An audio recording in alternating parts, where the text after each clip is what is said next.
Bhavnagar SOG પોલીસની તાત્કાલિક કાર્યવાહી। સોશિયલ મીડિયામાં સ્ટન્ટ કરતો યુવાન ઝડપાયો। ભાવનગર શહેરમાં સોશિયલ મીડિયામાં ગેરકાનૂની પ્રવૃત્તિઓને રોકવા માટે એસઓજી સ્પેશિયલ ઓપરેશન ગ્રુપ પોલીસે કડક વોચ ગોઠવી છે। આ કામગીરી દરમિયાન સોશિયલ મીડિયા પર સ્ટન્ટ કરતો યુવાન ઝડપાતા પોલીસ દ્વારા કડક પગલાં લેવામાં આવ્યા છે। તાજેતરમાં સોશિયલ મીડિયા પર એક વ્યક્તિનું કાર સાથે ખતરનાક સ્ટન્ટ કરતા વિડીયો વાયરલ થયો હતો। આ વિડીયો એસઓજી પોલીસના ધ્યાનમાં આવતા ટીમે તાત્કાલિક કાર્યવાહી શરૂ કરી હતી। પોલીસ તપાસ દરમિયાન સ્ટન્ટ કરનાર યુવાનની ઓળખ વિપુલભાઈ મકવાણા તરીકે કરવામાં આવી હતી। એસઓજી પોલીસે વિપુલભાઈની તેની કાર સાથે અટકાયત કરી છે। સ્ટન્ટ કરવા માટે ઉપયોગમાં લેવાયેલી કાર ડિટેઇન કરવામાં આવી છે।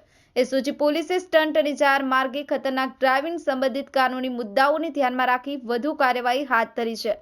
સોશિયલ મીડિયા પર આવી હાનિકારક પ્રવૃત્તિઓ સોશિયલ જવાબદારીના અભાવને દર્શાવે છે અને આ કિસ્સો એ માટે ગંભીર ચેતવણી છે। આ ઘટનાને પગલે એસઓજી પોલીસ દ્વારા જાહેર જનતાને ચેતવણી આપવામાં આવી છે કે સોશિયલ મીડિયામાં કોઈ પણ પ્રકારના ગેરકાનૂની અથવા ખતરનાક પ્રવૃત્તિ ન કરે। પોલીસના જણાવ્યા પ્રમાણે આવી પ્રવૃત્તિઓ સાથે જોડાયેલા વ્યક્તિઓ સામે કડક કાયદાકીય પગલાં લેવામાં આવશે। શહેર અને જિલ્લામાં જાહેર માર્ગો પર ખતરનાક ડ્રાઇવિંગ અને સ્ટન્ટ જેવા કૃત્યો અટકાવવા માટે એસઓજી પોલીસ દ્વારા દરરોજ વોચ રાખવામાં આવી રહી છે। આ કાર્યવાહી અન્ય શખ્સો માટે પણ સાવચેતીરૂપ સાબિત થશે।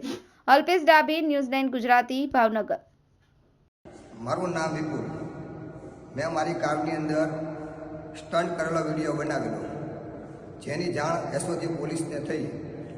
તેને મારી ગાડી ડિટેન કરી અને હવે હું માફી માંગુ છું। ફરીવાર આ રીતે વિડીયો હું નહીં બનાવું।